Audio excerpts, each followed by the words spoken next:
Он уже понял, что зачем тратить силы. Это как в сказке. А нужно еще подниматься по лестнице. Ждешь, пока он тебе приготовит еды? А куда мы едем вообще?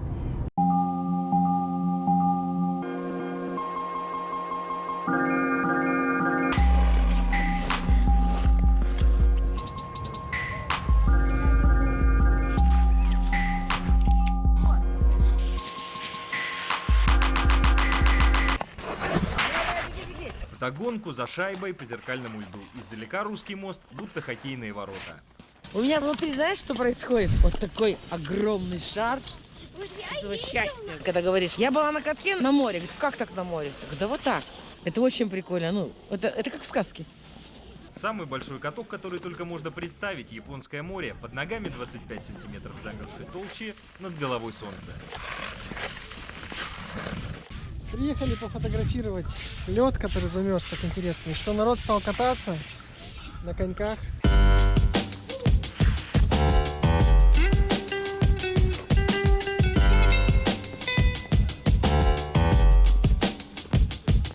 Зима – удивительное время года. Один из главных символов Владивостока – Токаревский маяк, открывается с новых ракурсов. Здесь Амурский залив, здесь уже пролив Босфор-Восточный, все во льдах. Зимой его можно обойти со всех сторон или даже устроиться на пикник. С холодами судоходство здесь замирает.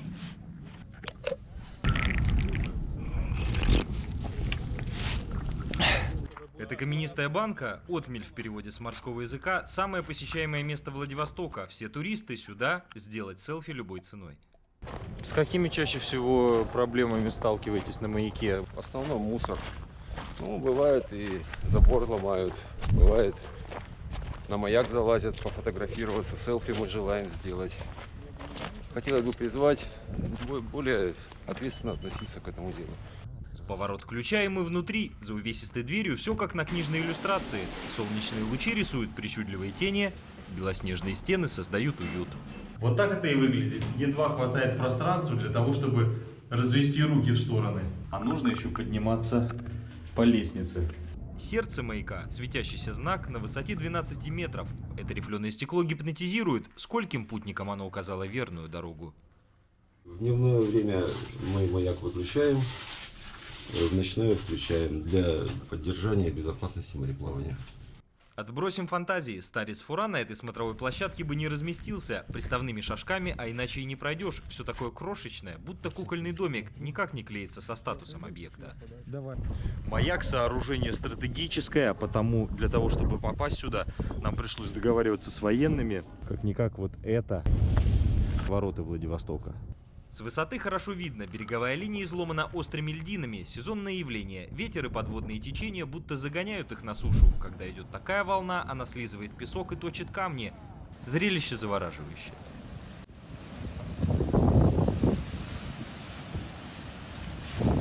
Впрочем, за маяк можно не беспокоиться. Помимо должности начальника маяка существует должность еще механика маяка, еще одна должность техника маяка. Поэтому здесь ведется непрерывный контроль.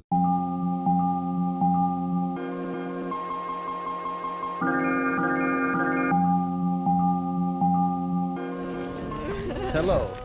В Владивостоке круто, чем в Уссурийске. Я бы хотела здесь остаться жить, но уже завтра школа начнется. Тем же вечером мальчик Коля уехал в Уссурийск, так и не дождавшись самого интересного.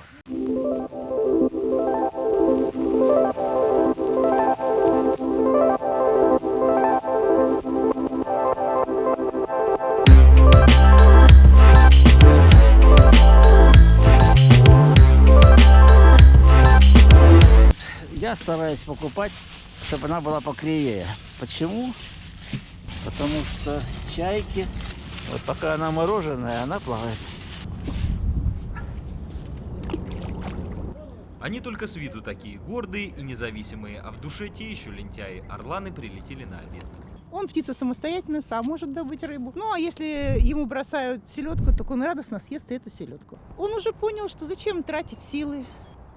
Зачем тратить силы, если человек угощает? Ради приморского деликатеса магаданские птицы ежегодно преодолевают 1000 километров. Здесь орлан садится на дерево, под ним стоит толпа зевак, снимают всех, становятся друг другу на плечи и снимают на сотовые телефоны. Прилетают сюда много лет и уже знают, что от человека вот в этих местах ничего плохого ждать не нужно.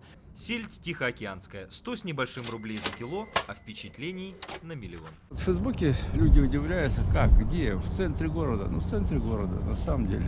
Вот, насколько удивительно, не знаю. Так вот у нас снимают здесь, я вижу, и в Астрахани. Чего в Астрахани точно нет, это любознательных нерп. То и дело заплывают в бухту Золотой Рог.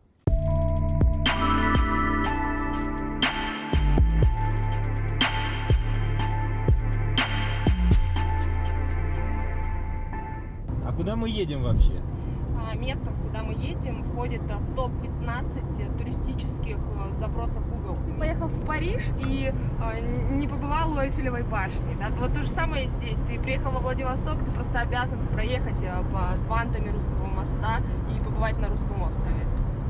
Извилистые дороги – его визитная карточка. Хорошо, если асфальтированные, как это. Можно разогнаться до разрешенных 60 км в час. Но нам спешить некуда. Этот вид на Русский мост здесь навсегда.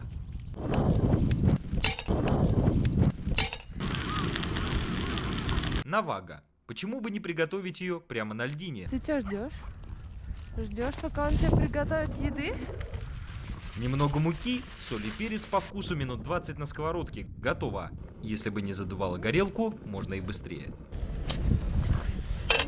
Вкусно, аппетитно, сочно. Рыбка, зайка, солнышко. Что такое рыбка, зайка, солнышко? Это китаец, один очень известный. Ходил по Сайфенихэ и говорил: рыбка, зайка, солнышко. И чай, кофе, потанцую, водку, пиво, полежим. Пошли, поехали. И в итоге он стал знаменитостью на всю Россию. Значит, рыбка, зайка, солнышко. К этой трапезе с фантастическим видом на самый длинный вантовый мост планеты присоединился и местный завсегдатый. Ввиду его размеров отказать не было никакой возможности. Вот так делают все местные жители. Океан, красивые огонечки на мосту горят. Горячий чай. Ну, без знатоков, чайная пауза. У нас, кстати, есть для вас вопрос. Почему рыбалка в это время года считается самой дорогой? Вот попробуйте пофантазировать, и мы вам что-нибудь в ответ пришлем. Даже двум людям что-нибудь пришлем. Владивосток с нескольких сторон омывается большой водой. Свое место в первом ряду найдет каждый. Когда опускается ночь, Русский мост зажигает 1000 огней. Замечательная погода, все растаяло и можно фотографировать, не так холодно. Холодам стоит отдать должное. Кто еще вылепит из воды такие скульптуры?